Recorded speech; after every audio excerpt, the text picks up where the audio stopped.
It would seem if a figure was designed to break, this was it.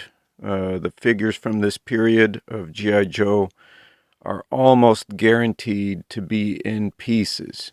When compared to the design style of the G.I. Joe figures from almost 10 years prior to this one, those figures have held up so much more better.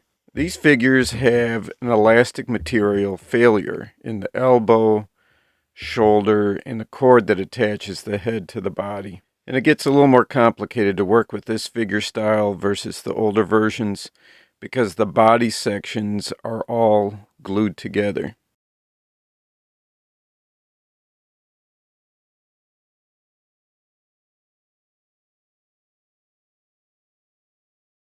So these repairs are the ones I really have a dislike for because I feel like I have to cause damage in order to make a repair to the figure. So with this repair episode, I'm breaking up this into two main parts here. One is the arms and the shoulders, and the other part will focus on the head. The brunette flocked head is pretty dirty from what I can see here, especially the flocked hair and beard. There's some debris that seems to be trapped in there. There's a little bit of hair loss to the beard and a spot on top of the head. The neck post is still inside of the head, which is definitely good. There's a little bit of paint rub loss to the eyebrows. That's pretty common, and that's an easy touch-up as well. The arm sections are glued together, and there's a rivet in the elbow area, which also has to be removed. You can see some remnants of the original decomposing material that held the arms together. The other arm, I've already removed the rivet and cleaned out the crumbling material. You can see the original aluminum rivets had a tint to lessen their visual distraction and to blend into the arm, kind of playing up on the focus being on the muscle body. So the upper arm has to be separated back into its original two pieces to install a repair kit so the arm can be reattached to the shoulder and torso. So I'd gotten this piece to separate fairly cleanly. It fits together fairly tightly without glue at this point. So I'm using a pick here to clear out the old material in these arm sections. The lower forearm will be more dependent on me to clear out versus the upper arm, simply because I need to pry it open into the two halves, which will make it very easy to clean out any chunks of debris. It's a lot of messy junk in there.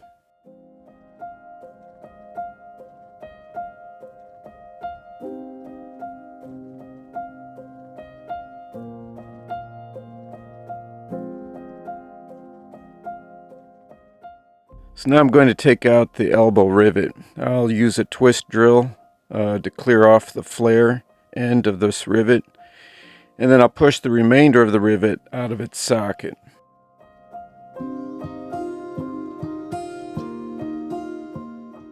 To help drive out the old rivet, I'm using a spring-loaded punch to get a little extra knockout power while avoiding pressure on the plastic with some heavier like hammer blows. My fear is the plastic might be a little more brittle with age at this point.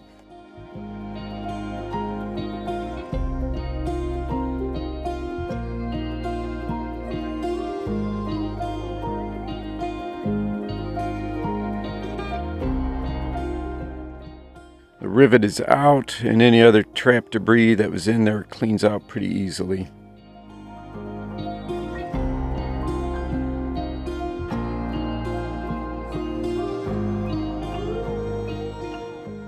The upper arm, I've taken an approach of soaking it in very warm water. It's for about an hour total before trying to separate it. While that arm gets into soaking, I wanted to take a closer look at these original Kung Fu grip hands. They're really in good shape. They have some flex, the fingers are all there. It's a rare find and something that I'm happy I won't have to worry about trying to replace on this vintage figure. So over the 1 hour time frame, I've changed this water out about 4 times just to keep a good warmth up. So working in a timely manner after I take it out, I want to just make sure the plastic is still warm. I slip in a hemostat clamp into that opening and slowly but firmly start prying it open and sliding in deeper with the hemostat and repeating as I go.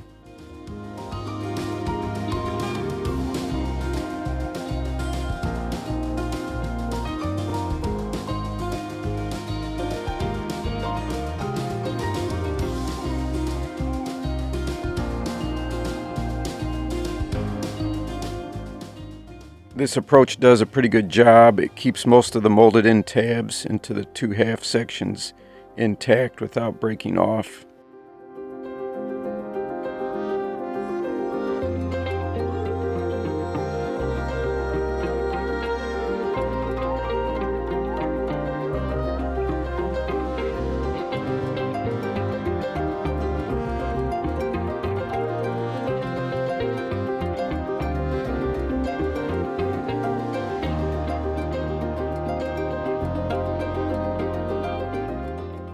The 2 halves line up nicely and rejoin so smoothly. I've actually got to use the forceps again to separate the 2 halves. Now I'm just going to do a dry test fit on the arms with the reproduction connectors for the shoulder and elbow sections here.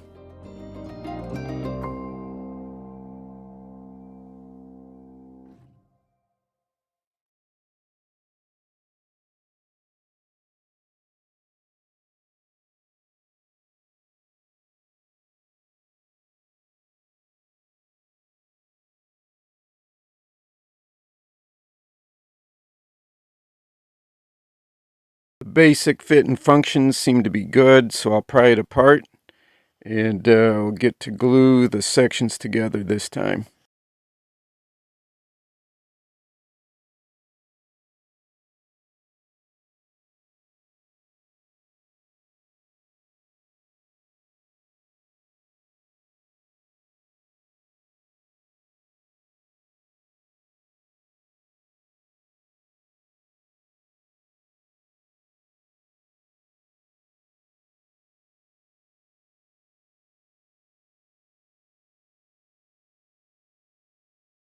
So I'm using sparingly a super glue like glue adhesive here in the peg spots in the 2 halves.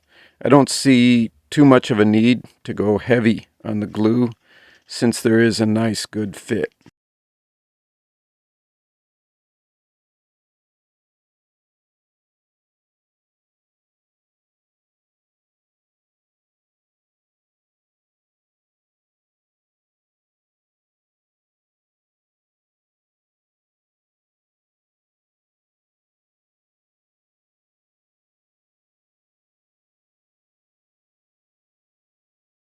So it's a little fidgety to line up that rivet, at least for me here, with the nylon replacement part. These joint repair kits are easy to find on eBay. I've included a link below in the video description to just bring you to those search results.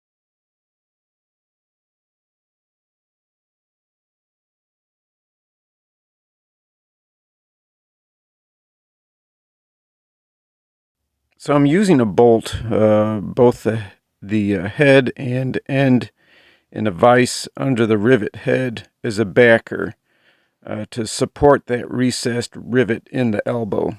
The rivet is being held up into the recess while I use a nail punch and hammer to flare the end of the rivet and to set it into the elbow joint.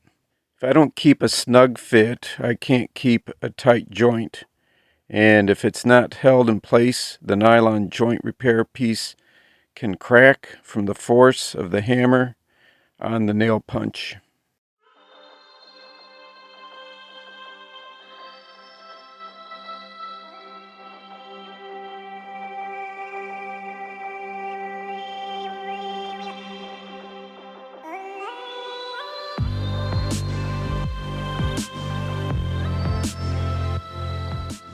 So now that the arms are reassembled, I need to open the torso so I can slide the shoulder joint piece in. Again, it involves splitting apart sections that have been originally glued together.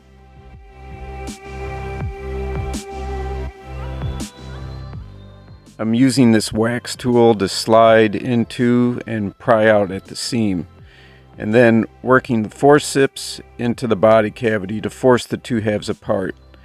I'm working the tip into the chest area so I don't nick the surface of the neck or around the arm socket area.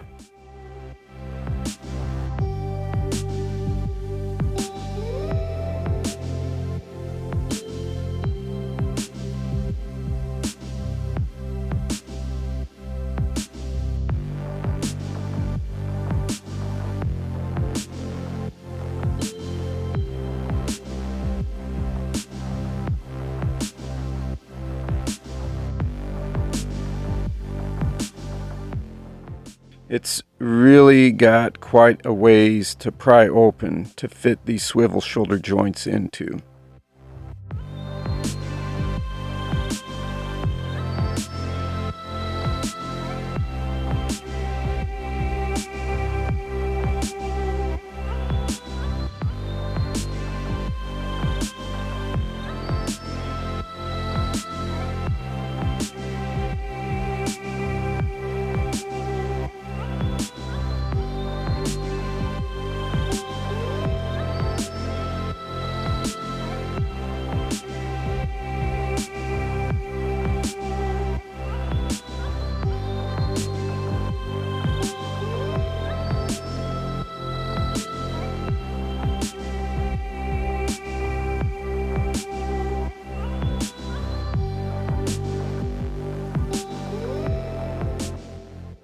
I got the body section separated pretty cleanly again, so I'm using that crazy glue sparingly at the contact tabs that I spot.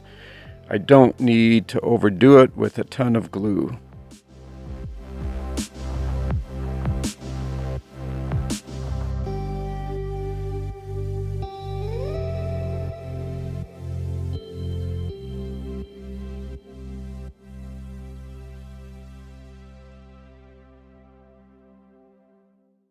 So just to make sure there's good contact in the seams here that I've glued, I'm using my mini bar clamp again to put pressure on the two halves until I have a good set time on the adhesive.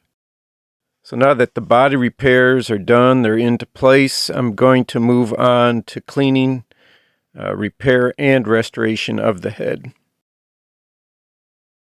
Yeah, I can see the hair is pretty dirty, but honestly, I was not prepared for just how dirty it really is.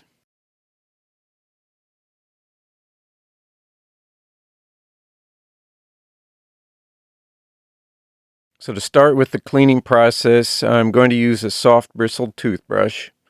I've got some warm water and some Dawn dish soap here.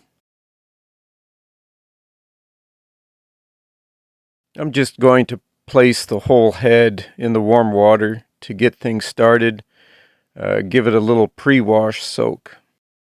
So everything starts out pretty basic here, and then as I started cleaning the flocked hair areas on the head, I began to discover what seems like the result of this figure's head being used as a lint remover. There is just so much crud on this figure's head.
finally, after quite a bit of cleaning, I've dried the head sculpt off, and it definitely looks much healthier. So I'm going to pry the neck post out of the head. It's still warm here and somewhat flexible, which is ideal for this part of prying that out. You can see here more of that old rotted out material that's been trapped inside, so just cleaning that all off and out of the head. So now I want to go ahead and work on some touch-up flocking on this figure's bald spots, particularly along the edge of the beard line and a small spot on top of the head.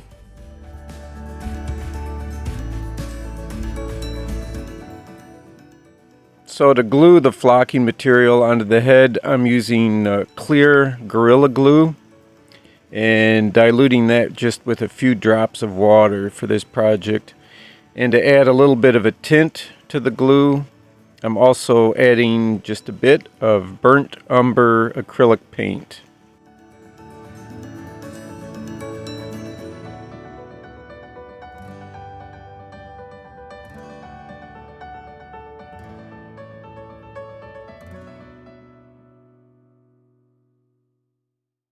So I'm applying the glue to the bald spots here with a toothpick. The reason for my approach here is that I didn't want to strip all the hair off the head.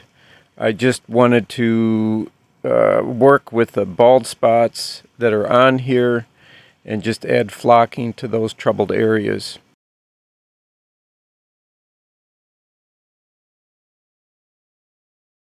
So I'm using a flocking tool that I made just for flocking my vintage G.I. Joe fuzz heads. I've got a link here for an episode that shows you how I did it, and then also that way you can make one of your own.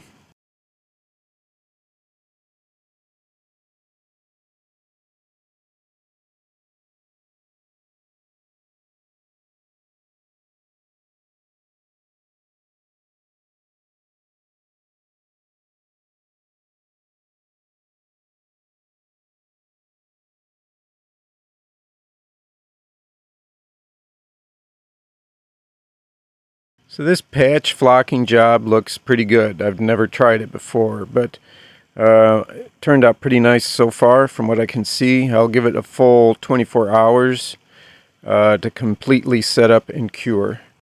The end result, I think, looks pretty good. It's a color match, which is nice, and it pretty well blends in overall, so I'm pretty happy with how this has turned out.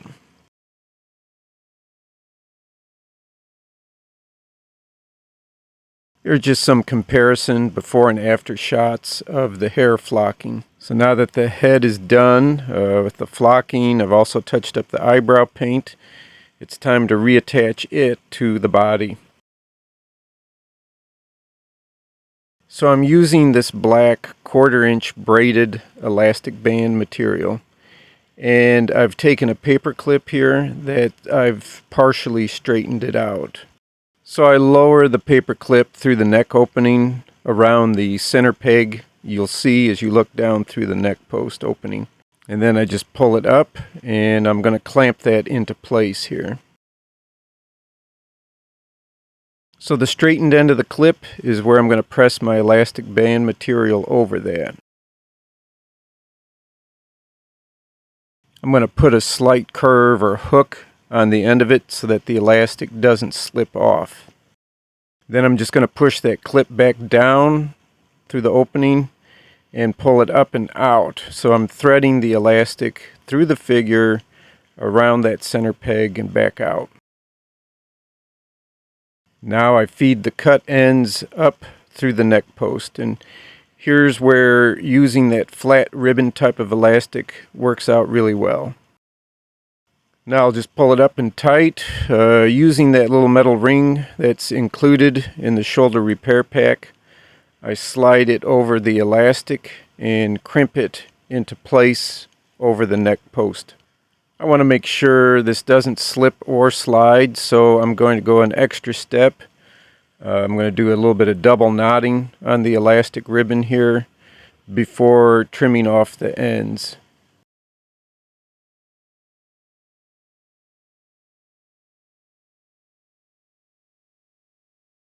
And so now I've gotten to the moment for pressing the head back onto the neck post. So this step works best if you warm the head slightly first. You can take a hair dryer over that just to give it a little bit of extra flex. And then using some choice magic swear words as you push with all your might to get the head to pop onto the neck post again. Then, just like magic, it's back on with a full range of motion. The head's not loose or floppy, it holds firm. It's able to hold a good pose. So here's our look at the fully repaired and restored muscle body G.I. Joe figure. It's a bit of work to go through, but the patience pays off. It's a great looking vintage Joe in the collection here now. He's wearing the camo shorts that the muscle body figures often came with. When they were sold, they were on a flat, like a hang card, with a body shape clear bubble packaging over them. And that's it. They were just a very kind of a basic setup at this stage in the time frame of the G.I. Joe figures here. So that's it. That has been my repair, restoration, and touch-up, flocking, everything on this muscle body G.I. Joe figure from the 70s here. They're marked from 1975, so definitely a very, very different approach than the previous versions, body types that were done. So it's got its own personality and quirks in how that's getting done and repaired. But the flocking, any of the fuzzhead G.I. Joes, you know, there's a process you can use to touch up any of your figures in there now using that, and making your own tool to do that with as well. So thanks for watching. Be sure to subscribe if you haven't yet. Share it with your friends on your social media. If you're interested, there is a behind-the-scenes membership available here on Toy Tinker Tim. You get some early previews on new episodes, behind-the-scenes photos, discussion that I've put up on things, projects that I'm doing, things I'm looking into. Gives you a chance to interact a little bit more one-on-one, priority response to your questions and comments as well. So check it out, and thanks for watching, and check back again soon. All right, thanks.